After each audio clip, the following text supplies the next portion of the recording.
Hello and welcome to All for Women's Football. It is Lower League Lingo.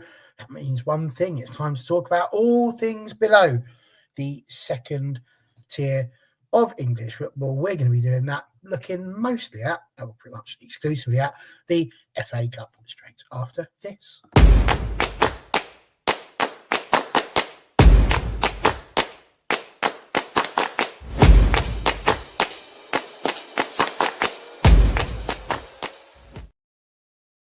Yes, good evening, everyone. Welcome if you are watching this live or if you're watching it back. Lovely to have your company. And, of course, the company of these two absolute pair of legends. We've got Stuart and we've got Gareth. Stuart, how are you doing today? Very, very well, thank you. I say very, very well. I've been up since 3 o'clock this morning through work commitments, and I've worked a 12-hour day, so I'm shattered. But other than that, I'm good. We're getting into the festive spirit, and we all know that Halloween's the best season of the year. Oh, well, there we go. He's got in early. Gareth, do you agree with such a bold statement or not? And how are you doing, sir? You're on mute for a start. I'll mute myself. That helps. I think autumn is the best season of the year. I don't know about Halloween, because my birthday comes 5 days afterwards. So, but that week is definitely always a good week. Yeah, I thought Barry, I was going to say, I thought you said that the best season's the 99 season. Well, obviously, yes, that was one thing we can all agree on. Of my wall there, I've always got that Big Pete and David May looking down at me. But yes, I think it's all right. I love a bit of winter, but this time of the year also makes me a little bit sad because we are reaching the end of the guaranteed bits of the FA Cup that include the lower leagues, because it's not going to be too long now. Just one more round until we get the WSL2 sides coming in. And then before you know it, it's minimal conversations about the FA Cup. But for all three of us sat here, that may not be too much of a bad thing. But we shall see. We're going to limp through today, even though all three of us are somewhat wounded. And my first question is a very simple one, because this was history this season. For the first time, we had a first round of the FA Cup screened live on the television, and massive, I suppose, for women's football and for the competition in general. It was Middlesbrough against Cheadle Stingers, and I'm just really intrigued how you guys felt that went. I know that you had your opinions of the games you would have chosen yourself before it went live, but nonetheless, that was the one that was chosen. It was 4-0 to Middlesbrough in the end. Gareth, you're our northern correspondent, so we'll go to you for this one first. But what did you make of it? Good show? Worth it? Was you happy with everything that we saw? I don't have TNT Sports, so I am not the person to talk about the overall production, because I wasn't able to watch it. But from what I understand, I think, regardless of it, I think having national spotlight on tier 3 and tier 4 side is good. I don't know how much they highlighted their title rivalry from last year, but they absolutely should have done, because that was the kind of main story between the two of them. I just think it's really good that we are now in a position where, it is only one fixture per round, and that's fine. And there are certain factors that play a role in which games are going to be picked, etc. We know that ground sharing is common, and often where teams are at home on a Saturday, that meant that they wouldn't have been able to be picked. So I think all of us said that, or I think definitely myself and Stuart said that Wolves and Rugby would have been our TV pick, but obviously Telford played at home on the Saturday, which meant that game wasn't available then to be picked for TV. So, but I think the story with Middlesbrough and Cheadle is absolutely worthy of highlight. And yeah, like I say, I've not seen the game. I obviously know the result. I think Cheadle will be disappointed that they ended up losing the way they did. I think they conceded 2 goals quite late on, which makes the scoreline look very different. But yeah, I just think it's fantastic overall that we're in a position where we're getting national coverage. of the sort of earlier rounds, and hopefully, we'll start to see that ramp up. And who knows, maybe there'll be some bigger media attention on the National League playoffs at the end of the season for those one-off games. The National League Cup and plate finals, they're often kind of on the red button somewhere. So I think the more national media attention that we get on these kind of competitions, the better. No, absolutely. I would tend to agree with most of that. And Stuart, are you in the same sort of boat? Have you not got TNT? Did you not get to watch it? I mean, I've got TNT, but I didn't watch it because I was elsewhere. So it was quite tricky to get eyes on it. But it was lovely to see that it was on. It was being spoken about. What was your take on it all? I'm absolutely over the moon that we had access to live streamed National League ties. Previously, you might get a handful of games available online. Outside of that, it was the National League Cup finals and the playoff finals that might have been available. So for me, the more eyes on the competition, the better. So I'm really pleased. We did say that we thought that the headline game was going to be Rugby against Wolves, and I think from a quality and competitive perspective, we would have probably been proved right on that one with a 2-1 win going to Wolves. But I think this was a really good call. I think you had a recognised team in Middlesbrough, what would be a relatively unknown team to most people outside of the likes of ourselves in Cheadletown Stingers. So it's great that they actually had the foresight to look at a team that might be an underdog and slightly less heard of. And I actually spoke to their manager, Dylan, last week on Since 71. You can read the interview there. And as far as he was concerned, it was we were really pleased that they actually had a little bit of moment in the sun and an opportunity to kind of push the club further forward. There's obviously a big difficulty within the National League to compete against teams that have got the recognised traditional men's Premier League badge attached to them. So when you do have a team like Cheadle that are coming in doing well in their respective division, then you want their story to be told. And I still feel like the National League's own internal communications still tend to focus on the recognised names. You tend to see a lot more Oxford United, AFC Bournemouth, Watford, Leeds United, Burnley's. But you see slightly less of the other teams. And Cheadletown Stingers have done very, very well. For those of you that weren't aware, Middlesbrough only pipped them to promotion last year. I think, was it by 5 goals? So the gap between them last season was quite small. The gap between them on the pitch this season has increased a little bit, and as Gareth rightly pointed out, there were a couple of goals towards the end that did cloud the result slightly. But from the highlights that I saw, I think that Middlesbrough were good value for the win, and it was probably about par. It would have been nice for a little bit of a cup upset potentially as a neutral, and that's one thing that the FA Cup does tend to lack in women's football. That it does tend to go on form. So if you were the sort of person that likes a little bit of a flutter, then the FA Cup's probably quite a good little one because it does. But it was good. It was good. It was. It wasn't going to be the fairy tale. It wasn't to be the fairy tale, sadly. But yeah, fantastic to see. It would have been great if they would have had a Sunday game televised as well. But it's a step in the right direction. No, it certainly was, and I think, like for me, I think it's really nice to be in a situation where the competition is starting to be taken a little bit more seriously, sort of lower down in the pecking order, so to speak, because you obviously get to see it as soon as the WSL clubs start coming in. The FA Cup is deemed to be that little bit more important.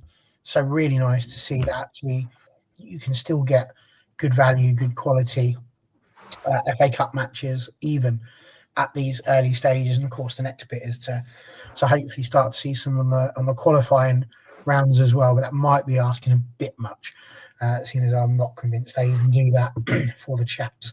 So that would be definitely a result if they manage to do that.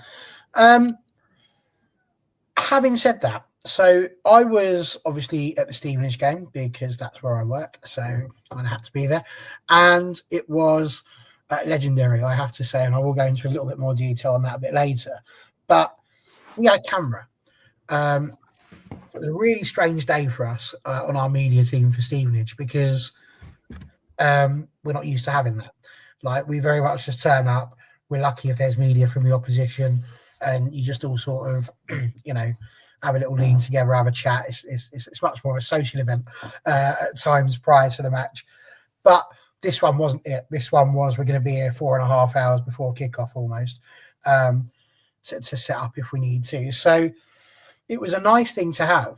But, I mean, I've only just seen anything from the angle of that camera today, looking at, and it was uploaded yesterday by Adobe and their Twitter account.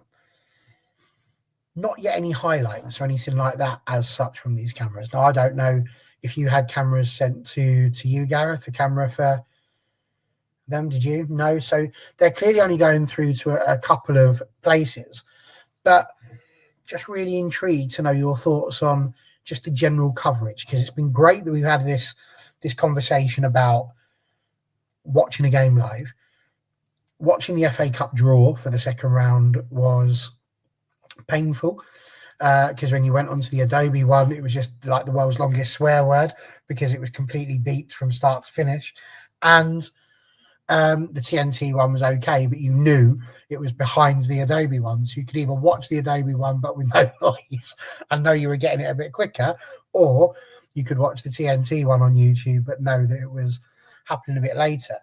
So what with that and the fact that, I mean, to be fair, the Twitter account for Adobe I think has done quite well in terms of trying to push the FA Cup. So I'm certainly not being negative about it in that respect. But just, do you think there's been enough coverage, I suppose, and enough, is it easy to access these sorts of things, or easier? So we'll go to you first, Gareth, on this one. What do you reckon? Has there been enough coverage of the first round?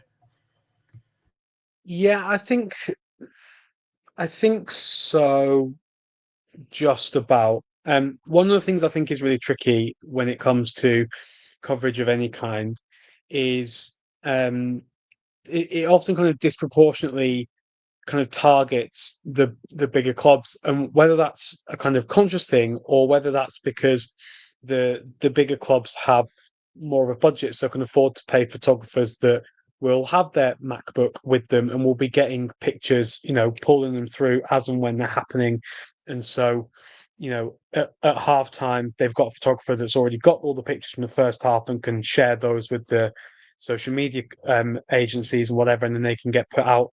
Whereas those smaller clubs that are paying a more local photographer that is just going to get the camera and then will go home and upload the footage later and send a WeTransfer file out with all the footage to the clubs, are not going to get the same thing. Or people with professional videographers, like you mentioned that Adobe came down to you, but some clubs will have their own videographers who will then be able to just pull the highlights over and send those in. Whereas clubs then that are just recording the game on a VO, which isn't for broadcast really, it's for analysis. It's great for getting the odd kind of few highlights out on social media, but that's not what it's for, and the camera quality backs that up. So I think the coverage has been fine. I wouldn't say it's been stellar and fantastic. I think the draws have lacked something, I think, but I think the actual kind of coverage on the day is okay. I think it does, just like Stu mentioned before, support those bigger clubs that are able to kind of get stuff to the agencies to share really quickly. We didn't see much of Penrith against Altrincham, which was a fantastic game between two tier 6 sides. And but that's to be expected because they're not going to have the means to produce a lot of content for people to be shared live and very quickly. No, I suppose that's a fair point, Stu. From your point of view, I know that with Since 71, you try your best to make sure that there are games that are featured, even if it's not necessarily the highlights and such like. We do get from the FA a little sort of blurb which goes over what's happened in the first round of the FA Cup and to be fair, in the qualifying rounds as well. So you can see there is progress. There is definitely more happening within the world of women's football. But do you feel like there's been enough? Do you feel like that the first round has had a decent amount of coverage? It's getting better. The internal comms from Adobe were decent. They were decent. They were putting more effort than they have done in the past. And I'd say that in the earlier rounds, obviously you talk about the sort of the coverage of it. In the qualifying rounds, it is still very much, they openly put out adverts asking the clubs involved to send in their footage and their photos, which almost is a little bit embarrassing. I feel like that could have been done as like a little internal email to the sort of club secretary, maybe. It always sort of cheapens that level a little bit, to be honest. But I think it was good. I think it was decent. Would I have liked to have seen a little bit more nationally? Yes. When you look at here's my big gripe, and I got caught out on this one, to be fair. We had two results on the BBC sports results that were just wrong. It was the Wimbledon Chatham, wasn't it? They had that Wimbledon had won on penalties. That was wrong. And they had that Manchester Laces had beat Wallsend 7-1, when in fact the result was actually 3-1 to Wallsend, which is massive frustration for me. Anyone that doesn't follow Since 71 might not know that every Monday we put out a poll for the performance and result of the weekend, and I'd included Manchester Laces in that one for their fantastic 7-1 win. We only make it through to the second round, and that was completely false. And that made me look daft. And it's one of those, the poll had been out long enough that it had accrued votes, and so you didn't want to pull it. And then so that was a bit frustrating. So from the Beeb, I expect better. I expect much better, and it doesn't take very much. I would do it for free. Sit there, just look through all the club's social media, just post. That will be accurate. You'll get that right. Don't wait for focus on full time, because we know that can be inaccurate as well. But yeah, a little bit more coverage. It would have been nice if Sky Sports News, let's face it, it's 24/7 news. They've got plenty to talk about, but you can chuck in a little 5 minutes here or there. But hopefully that will come. I think that will come. If they did, they were only going to go down to AFC Bournemouth anyway. So, but it's B plus for the Adobe FA Women's FA Cup. No, fair enough. B plus is not too bad at all. It would certainly get them into their A levels. So that's it's not too bad. Oh, Gareth's like, only A's for me, Barry. What are you talking about? Not having none of that.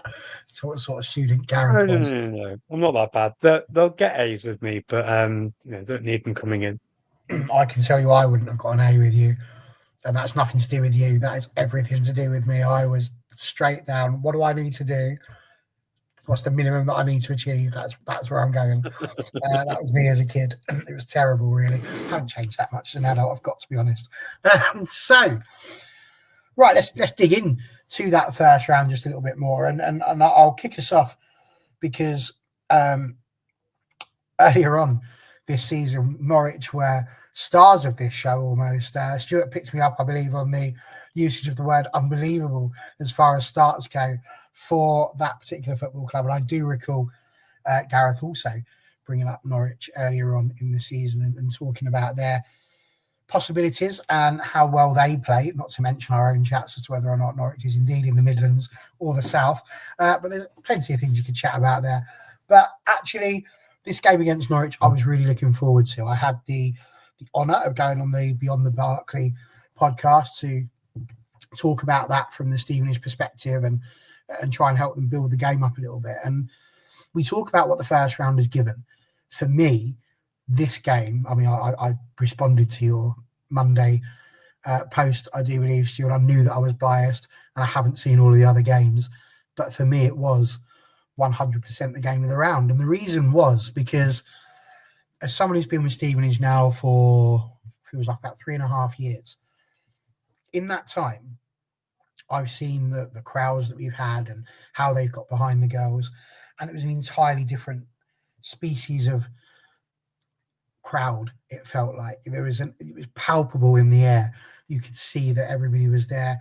Norwich were a little bit nervous, Stevenage were a little bit nervous, and all of the crowd were in it. I weren't necessarily standing up singing, and people weren't whipping off their shirts and whacking it around their head. It wasn't quite to that level, but you could tell that people were really, really into the game. And Norwich took the lead, and it would have been easy to have sat there and thought, well, that's it. Norwich are going to, take the game by the scruff of the neck now.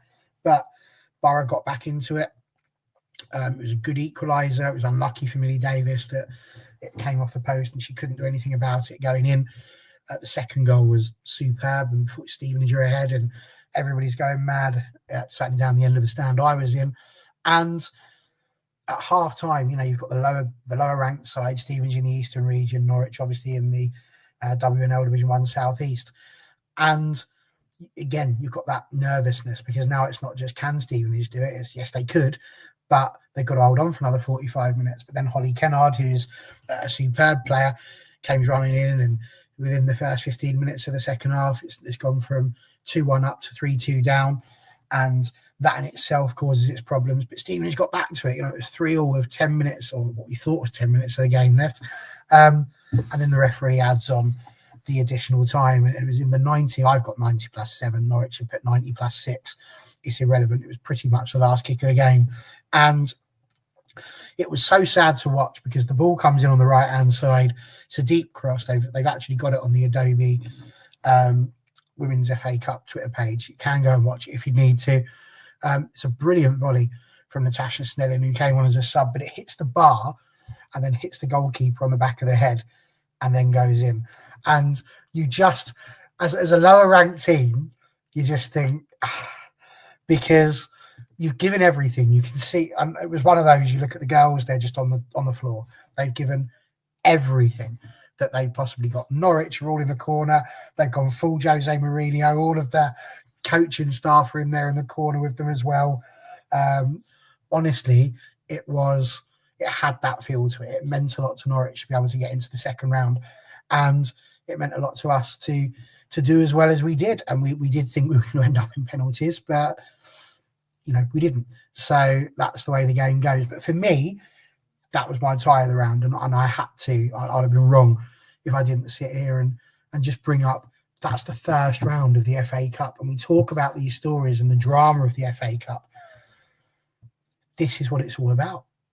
It's these games, and the spotlight doesn't necessarily get put on there. I mean, there was a graphic that was put out detailing when the goals were scored and what the game was like, again by the Adobe Twitter page, which I thought was superb.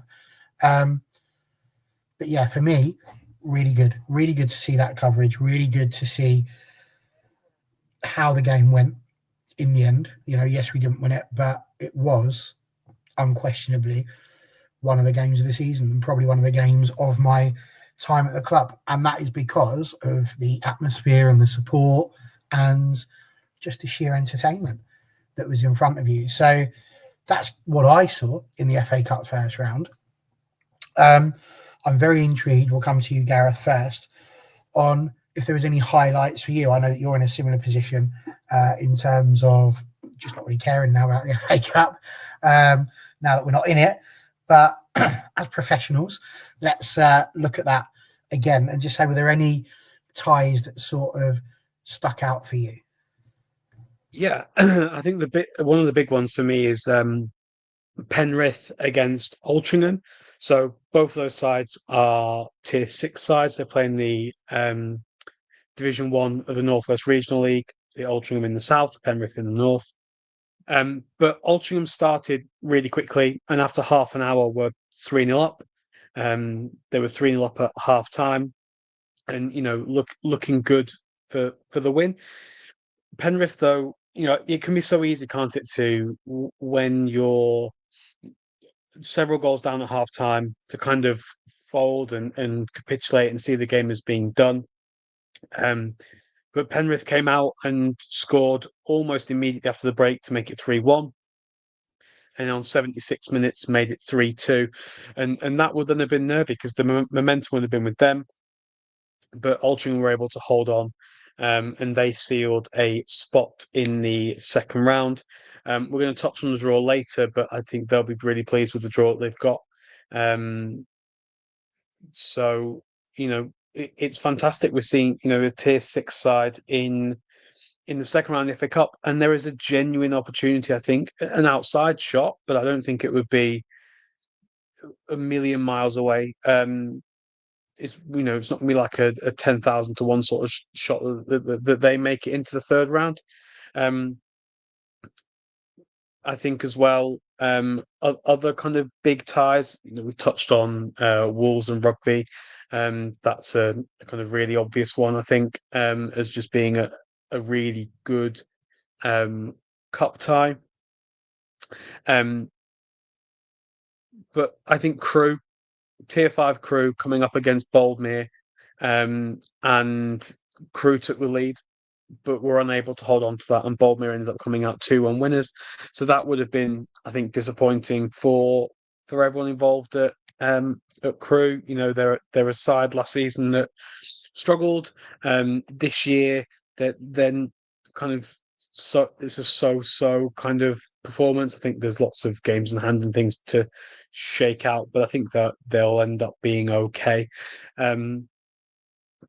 It's just, I think they'll be disappointed not to have got the win. I think with the National League games, like Stu mentioned earlier, everything seemed to really go according to form.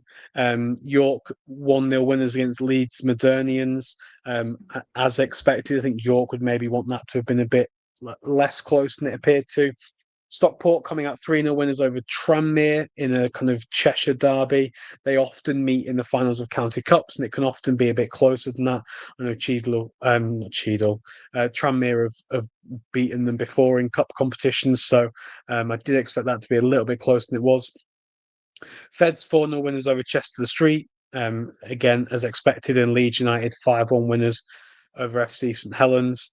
Durham Cestria 6-1 winners over Dronfield Town. Burnley 12-0 winners over Blackburn Rovers. Most other things seem to go according to form, like Stu said. But Bolton, with kind of the issues that were there, they drew 1-1 with Pontyland.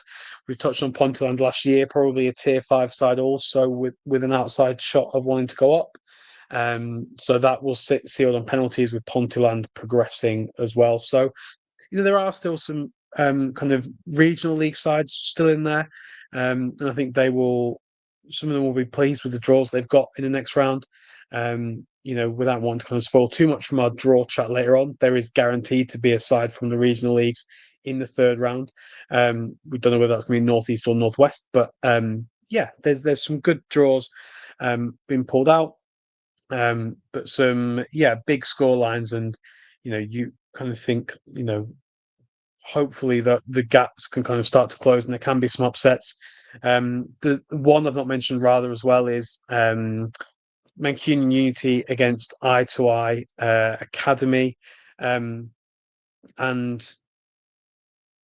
neither of those sides are going to put it on full time, but I believe Unity were losing that game and had to come from behind to take the lead on that as well. Some potential upsets were there, but the favourites ended up coming through and winning out, which, fair play to them. They're into the second round of the competition, but it would have been nice to see a bit of an upset, I think. No, I think that's absolutely fair to say. Just briefly going back to Norwich there, Stuart, they actually won it in 1986, which I found out when I was going through my my research in order to put out the preview, and it just made me giggle. I don't know what it is that made me think about it, but they played the likes of Spurs and they beat them 12-0. All these big teams that we'd think of, they played Hemel Hempstead Town, beat them 1-0. So 1986 was obviously I was only 4, so I can't remember it. But yeah, there was obviously some strange things are happening in the world's women's football back then. Stu, for you, first round, we know that a side you all know well, Bridgewater, were playing against Wycombe. Bridgewater, of course, from the WNL Southwest. Wycombe playing in Tier 5. Top of their league, though, to be fair to them, in the Southern League.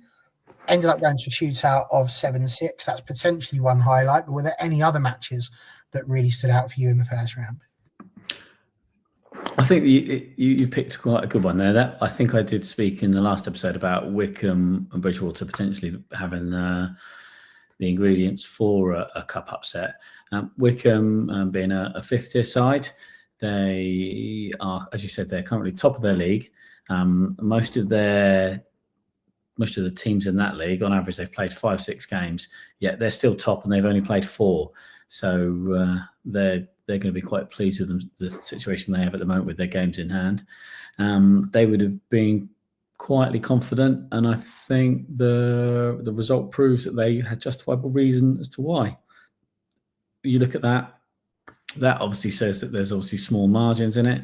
I don't know the full ins and outs of the game, if I'm being brutally honest, so I don't want to draw too many conclusions to the result. But they'll be pleased. They'll be potentially frustrated, and I think there's probably going to be a lot of frustrated teams within this competition. Gareth obviously touched on Crewe. There were quite a lot of clubs that were sort of so close but not quite close enough, and maybe that's the progression that we'll see at this stage of the competition over the next 2, 3, 4 years, that there will be some cup upsets.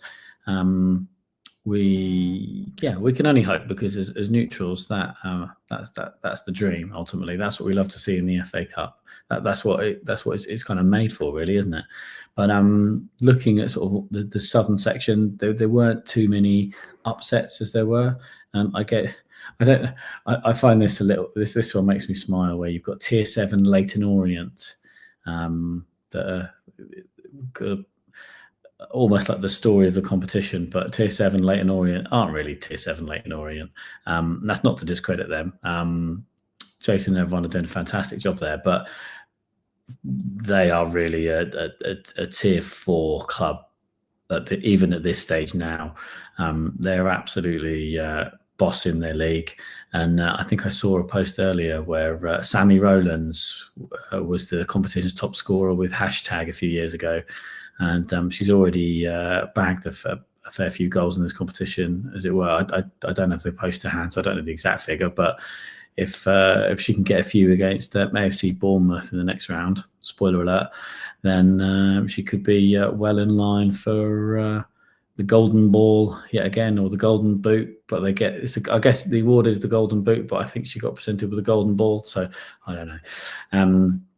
But they, Leyton Orient, came away with an 8-0 win against Tier 6 Farnham Town. Farnham Town doing a really good job down there. They're a team that are looking to push up the divisions, but that was a bit of a routine win there. We had routine wins for Plymouth against Maidstone United, and Fulham top of the league, Tier 4 Fulham against Tier 7 South London.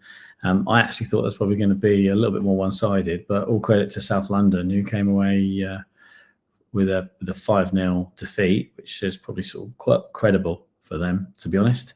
And also fair play to Tier 7 Millbrook, who had the daunting task of hosting AFC Bournemouth, a side absolutely smashing it in the Southern Prem. Looking like they could be doing the Wrexham and going back-to-back promotions.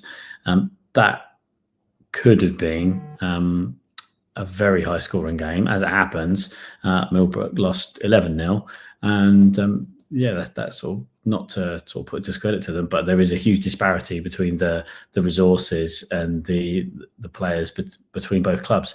So for them, I think they can go away from that quite pleased. Because I'd say at Bournemouth will put clubs 2, 3, 4 divisions above Millbrook to the sword, and score freely against them. So Yeah, good bit of credit for them, to be honest. Just looking around now, I would say that the nice thing from the southern section is there's a lot of clubs that maybe haven't had the most joy in their own division, or they're sort of smaller clubs that going to get a nice little run into this next round. You've got Tier 5 AFC Portchester that have gone through after a 6-2 win against Gloucester City. Keynsham and Worthing have both been struggling in their divisions, but they've both managed to get wins against Abingdon and Bournemouth Sports respectively. So that'll be really pleasing for them to go through into the next round. And let's call a spade a spade. The money's pretty decent, and at that level, if the money that you'll get from progressing to the second round is a difference of maybe even signing a couple of players if you're that way inclined and you want to strengthen for the second part of the season. That's when you think, all right, well, we can probably give a few £100 a month to a particular player that's going to start getting those goals that are going to move you away from the bottom of the competition. Or you could just use it to kind of safeguard your future and kind of maintain where you are for the sort of the coming years. But then if we talk about the prize money, that's a whole other debate that I don't want to sort of take too much time with this episode on. But I would say Chatham Town is probably a really good little result. As I say, fourth tier Chatham Town, I think they're currently hovering around their sort of fifth to third in their Division 1 Southeast. Beat Wimbledon on penalties, 3-3 in normal time, so that had the makings of an exciting game. I've caught Ellie Jeffkins' goal in a match. That's a beautiful shot from distance. That I know when you see a goal from distance in women's football, you are going to think, could the goalkeeper have done better? Should they have done better? But I think, to be fair to her, she hit that beautifully. And I can't remember what computer game we used to play, but said, you wouldn't save that with two goalkeepers. And I don't know if you would have saved it with two goalkeepers because it was quite well struck. Outside of that, everything generally went to form with Gwalia going through, Lewis going through, Bristol Rovers, Watford, London Bees, Oxford City. Fair play to them. They were a Tier 5 side, played against Tier 5 rivals Sherborne Town. They came away with a 4-2 victory, and they're another club that were probably eagerly anticipating the draw and thinking, do you know what? Either way, they've probably banked a nice little bit of money that can help push them up the divisions, or let's say they'll safeguard their future a little bit. And we'll maybe talk about them a little bit more later on when we talk about the second round draw. But some nice little stories there. No, for sure. And you won't have to wait too long, Stu, because we are moving straight from the first round into the second round. God bless chronological order, because that is where we are. What we won't be blessing on this occasion, I don't think, is the FA's ability to split the North and the South evenly. And I don't necessarily just mean in terms of geographically, because I accept that a trip from over near Dover all the way to Cornwall is probably quite long, especially in regards to going to the north. But there's only 13 games for the southern section and 15 games for the northern section. And I start looking at some of these teams that are in the northern section, and I do just sort of think to myself, I'll probably could have been in the southern one, to be fair, without it causing too much of a disruption to anybody. Norwich and Wroxham, I'm kind of looking at you two. Really, I feel like they probably could have been quite easily dropped nicely into the southern, but they didn't. And instead, they are off for big, long trips. And we're going to kick off with the northern one. I didn't think it was going to work quite as well as I hoped it would. I did put little gaps between them. So you'll have to be careful not to read Bolby St Michael's Derby. That is obviously not one club. I'm actually going to fix that because that hurts my eyes. So whilst I fix that, Gareth, I will ask you first. In terms of the northern section, you've mentioned some of your teams there, but Pontyland and Altrincham potentially being quite a big one there. That's their first times in the FA Cup second round. But I mean, aside from that, are there any matches there that are really whetting your appetite for it? So I think there's a couple of things that you can look at when you look at a tie and go, which ties are there that really kind of jump out to me? There's the ties where I think this is going to be a great game of football. Burnley against Norwich is one of those. I mean, it's an absolute slog for Norwich to go all the way up to Leyland to the Lancs of Hay headquarters for that game. But you look at that and think that's going to be a quality game of football. Wolves against Stoke does bring me some WNL group stage flashbacks. Those two sides put together, we conceded 13 goals between those two teams, but that will be a good game of football. A bit rubbish in the sense that you're going to see that game. It's happened once already in the cup group.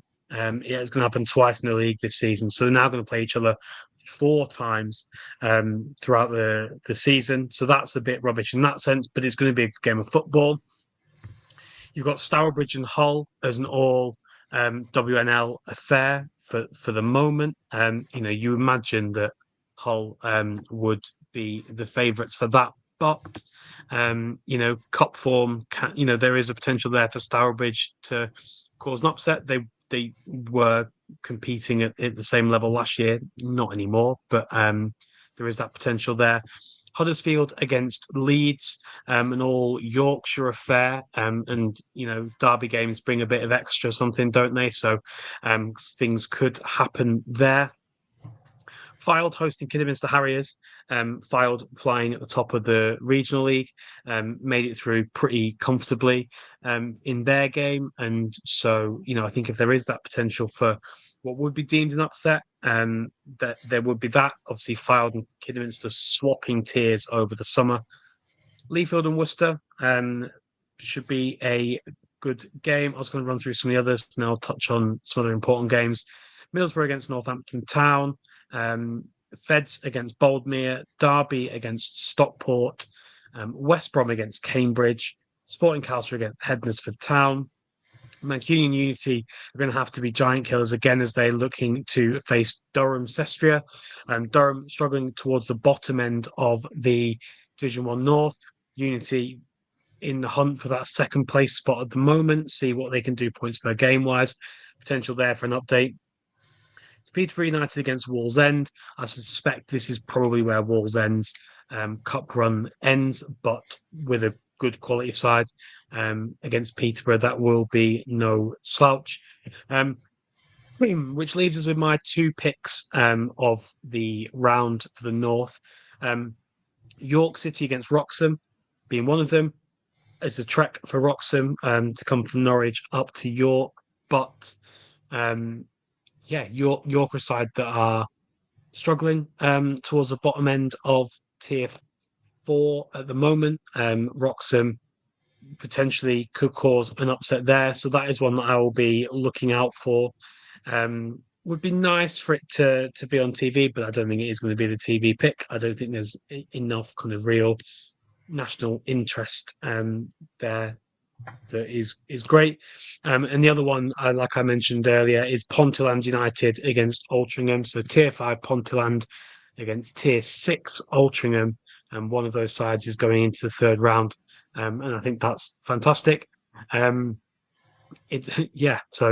that for me is the pick of these, because I genuinely don't know which way it's going to go. I suspect it will go Ponteland's way, but Altrincham could potentially cause an upset there as well. So there's some potential upsets there. I think if I was going to pick the teams most likely to cause an upset, it would be either Mancunian, Unity, or Fylde or Norwich. I think potentially could get a little scalp against Burnley, who, although I've been picking up wins, haven't been necessarily convincing in their recent performances. Unless it's against Blackburn, then they've been convincingly beating them. But some other games, you think it's been a bit close. Last night against Feds, needed a late winner to take all 3 points there. So who knows what Norwich can do? That may be, Barry, adding to their unbelievable start. Maybe. Would it be believable? I don't know. I don't know that Stu's going to correct you as much as he corrects me. We'll find out. Stu, anything for you in this northern block? I think the key thing for me is I don't wish to put words in either of your mouths, but it's almost hinted at a bit of negativity in the sense of Norwich and Wroxham have got long trips up north. That's brilliant. That's fantastic. That's what the FA Cup's about. It's getting them in. See if you get, well, hopefully if you're in a club that you can get their coach. And let's face it, Norwich City are going to be getting a coach up that day. They're going to be in a little bit of luxury, a little bit of team bonding up there. They definitely will. Yeah, it's fantastic. Like that's what you want. And what I'd love to see is just increase the prize money just a little bit, please, FA. Well, I'll increase it a lot, but if you can just do a little bit, you can scrap this North and South because you make it financially viable for every club to be able to make that trip. So please do that because it makes your draws a lot easier, makes it more entertaining. And let's face it, there's nothing worse in a cup competition than playing a league rival. You want to play against a team that you don't have to play, you've never played against. Blimey, I'd love for my Moneyfields team to draw Stourbridge, come up to play Wythenshawe, or go over to Stevenage, and yeah, that'd be great. So, but I think Gareth's kind of sort of adequately covered it. I don't think I can shed any more expert light on that. Yeah, Moneyfields Wythenshawe would have a little bit of extra, kind of a little story behind it as well, with Kira having played for us now, having played for you previously. Yeah, good player as well. Good player, really good person as well. Really nice player. Represents the army as well still, if I'm right. I don't know if she still does, but definitely has done previously. Yeah, the Navy. Well, there you go. That is indeed the northern section, and I'm with you, Stu. To be honest with you, in terms of you do want to be playing sides that you don't really get the opportunity to play that often. And yeah, it doesn't always turn out that way, does it? Which is a shame. Norwich, for us, was a good game. We haven't played them since we were relegated from the WNL in the 21-22 season, but still, yeah, it's not that different, is it? When you've got the likes of Chatham and Dartford and Leyton Orient, like you say, lots of teams there that could have been involved in that. So yeah, perfectly reasonable point, I feel. Well, we'll go back to you, Stu, so that you can introduce the southern section, which I have hopefully managed to separate and demarcate a little bit easier for you there. Deliberately use the word demarcate there for you, Stu, just in case you were on it today. But there we go, 13 ties. Lots to look out for, including, you don't like saying it, but I will, Tier 7 Leyton Orient, the lowest rated team. But I bring them up purely because you mentioned about Bournemouth and Millbrook, because you mentioned that Bournemouth are a side who would put a lot through teams even higher than Millbrook. But Leyton Orient are still sort of there or thereabouts. But you're saying technically the players are even better. So is this potentially one of the ties of the round? This, for me, should be the televised match of the round. Leyton Orient are they're a good side. They're doing really good things. It's effectively it's a bit of a hashtag United reunion. I saw they came to John Jenkins Stadium with Moneyfields in pre-season, so I've got to see them close up. They're a good side then. We won the game. But they're better. They're even better side now. Now they've had a chance to kind of get pre-season out of the way, get some league fixtures. I think the only difficulty they've got is that they are better than the teams in and around them. So the challenge they get week on week isn't necessarily up there. But given the experience of the players and the coaching staff, they are going to make sure that they are training as if they're playing Bournemouth every single weekend.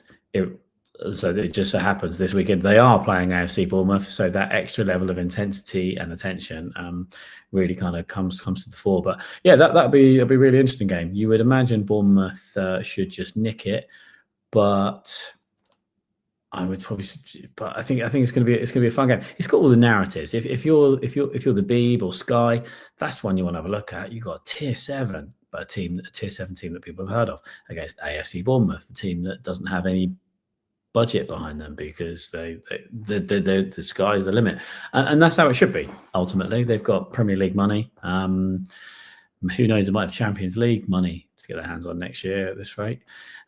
So they all credit to the Cherries for really getting behind their women's team. But sort of outside of them, there's certainly games that would sort of pique my interest a little bit. AFC Portchester, they've invested quite a lot.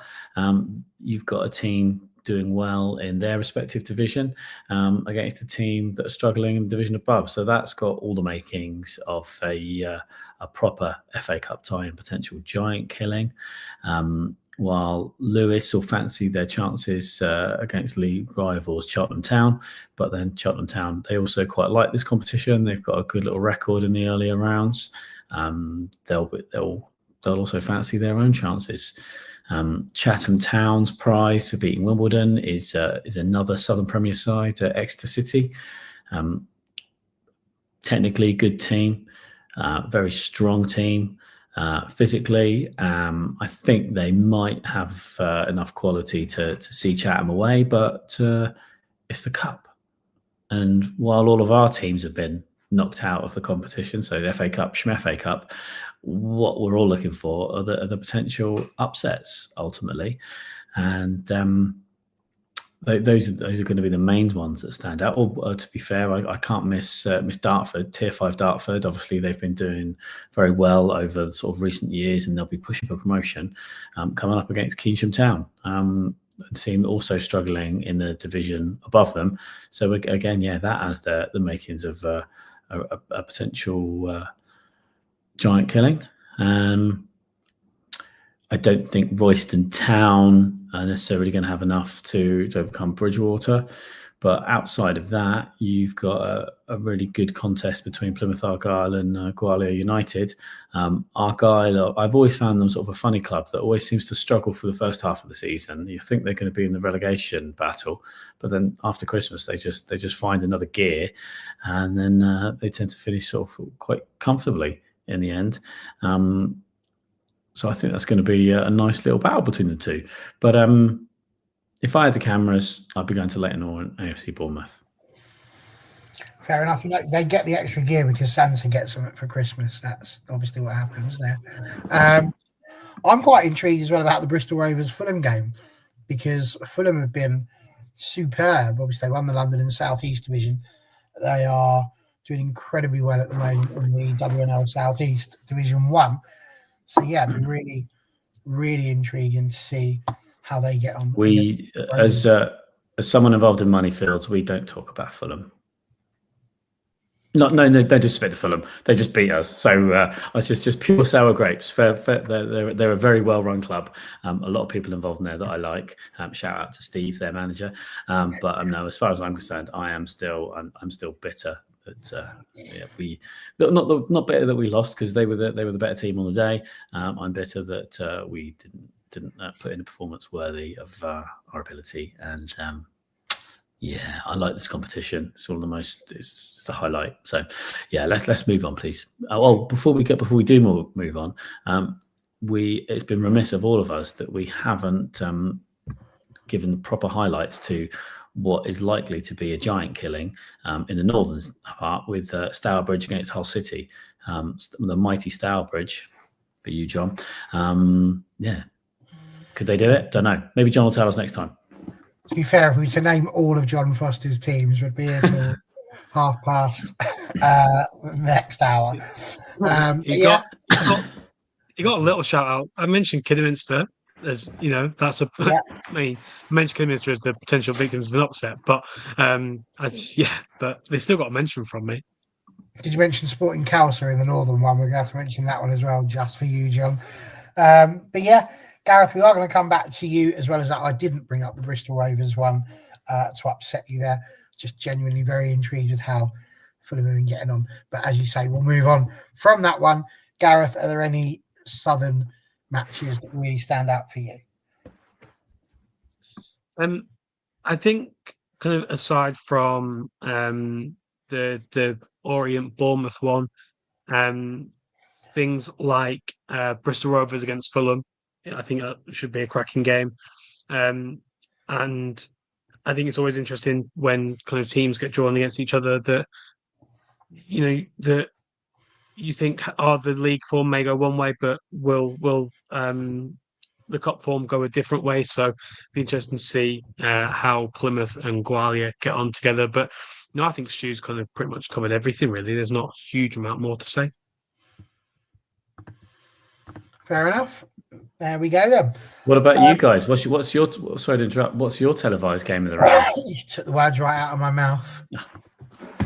I was going to say Orient and Bournemouth. Who would you go for, Gaza? I would go for Burnley and Norwich. I don't think they will go for another northern side. I think they'll go for a southern side. But yeah, Burnley, Norwich. I think you've got one side flying not flying, leading at the top of the Northern Premier Division, and Norwich City, another well-known club. But that would be an upset, I think, if Norwich won that game, and I think there is an outside chance of it happening. Knowing my luck, it would go on TV and it would end up being like 4-0 to Burnley. But also, no men's teams play at Leyland, I don't think. So there isn't going to be the same hassle of trying to figure out where is available and where isn't. No, it's an interesting one. I think Stu makes a really good shout for Leyton Orient against Bournemouth and the reasons why that one would go on there.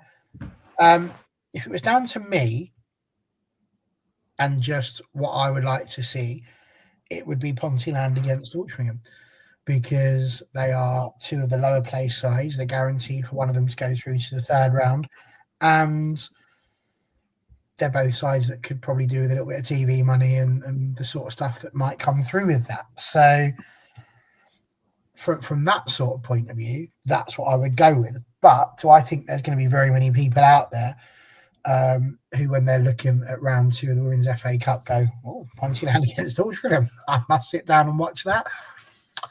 I'm not convinced it's going to grab people. And so for that reason, I think you are going to have to look at 2 potentially well-known teams in terms of the names, or at least one well-known team within terms of the names. And so for that reason, I think we could be looking at Wolves against Stoke. I can see how they would potentially want to go for that.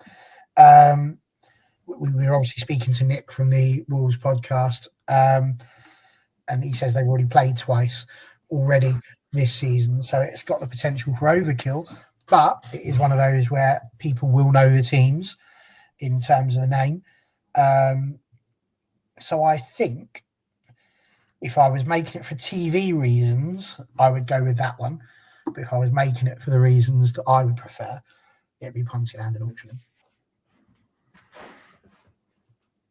And I just stopped as if the host was going to step in. To be honest, either way, Gareth and I are still waiting for the invite to come to your house and watch it on TNT. Absolutely. Feel free. Crack on. What day is it again? 23rd? It's on a Saturday, so it should be okay, providing it is. But yeah, it should be all good. So there we go. We have managed to run through the FA Cup first round and indeed the second round draw. And we will be back to obviously look at all of the happenings of the second round draw the week after that happens, on the Wednesday or the Thursday, depending on where we are. Well, there we go. Stu, anything interesting coming up on Since 71 over the next week or two? I've got nothing in the can at the moment, so maybe I might be dropping you guys a little line to see if we can cover the Mighty Shore or the Mighty Stevenage. Okay, well, there you go. That's what's happening over there. And Gareth, are you on half term? Have you enjoyed that, or have you finished your half term and back at work now? No. Yeah, it is half term. Today is the first evening this week I've not been at the club. So, I've had meetings and stuff all week, which has been good. But, enjoying an evening at home. It's been nice to kind of chill. Last night was was fantastic and kind of made What, my week. what happened last night? Did Wythenshawe have a match? Just a 2-1 win against Cheadle Stingers, who up until Tell me about it. Tell me about it. Because Cheadle Stingers have been doing quite well by all accounts. Yeah, so they had won every single Barry, one of their have we league got games. time for this? Always. We're not on a TV channel. We haven't got Emmerdale coming up afterwards. They had won every single one of their league games so far. And I think, in the last 12 months had only lost to West Brom and Middlesbrough until they faced us. It was a scrappy game. They took the lead after a mistake from us, where we equalised 5 minutes later. Kirsty Chambers kind of loopy ball into the box. Kira just flicked it back, equalised. So that was half time. Both sides had chances in the second half, but no real kind of clear-cut chances. 87th minute, corner comes in, scrappy goal turned in by Chelsea Birch for us. Great corner from Ali, gives us the lead. So 87 minutes gone. Referee then goes, there's 6 minutes added. Brilliant. So yeah, they then had a cracking shot, brilliantly saved by Allison. My heart sank. It literally fell to the floor. But yeah, saved it. Managed to cling on, hold on, bodies on the line, people breaking and being subbed off. But yeah, managed to hold on and win 2-1. And it kind of felt like a moment where we can kick on. We've kind of not. I think if you spoke to anyone at the club, we would say we've not really been at our best. We've not really shown what we're capable of yet this season. But yeah, we keep going, we keep rolling, and hopefully we will go into Sunday and hopefully get another 3 points. But that's a different game, and every game is important, every game is big. But yesterday felt like a good one for us, even with the absolute deluge of rain that came in the second half. There you go. And you've got Doncaster Raven Bells, I believe. We have, yeah. 6-time FA Cup winners against Little or Wythenshawe. Yeah, well, I'm amazed you brought up an FA Cup stat based on everything you said this week. Fair play to you for still joining in the fun. Well done, you. And 18th of February, if anyone's interested in the reverse match of that game with Wythenshawe at Cheadle Stingers. Only 2 points the difference between Little Old Wythenshawe, as we're calling them there, and the mighty Cheadle Stingers, who are sat at the top of Division 1 North. We'll find out more about that next week, because we will eventually get into our WNL review, which I'm praying will be at some point next week. So we're very much looking forward to that. Hopefully you can join us. My thanks to Stu. My thanks to Gareth. We hope you're okay, John. He's been on football all week at one of his 700 clubs. So he'll be back hopefully next week, along with the rest of us. Stu's going to go for some sleep. And Gareth and I are just going to carry on enjoying our term. Night all.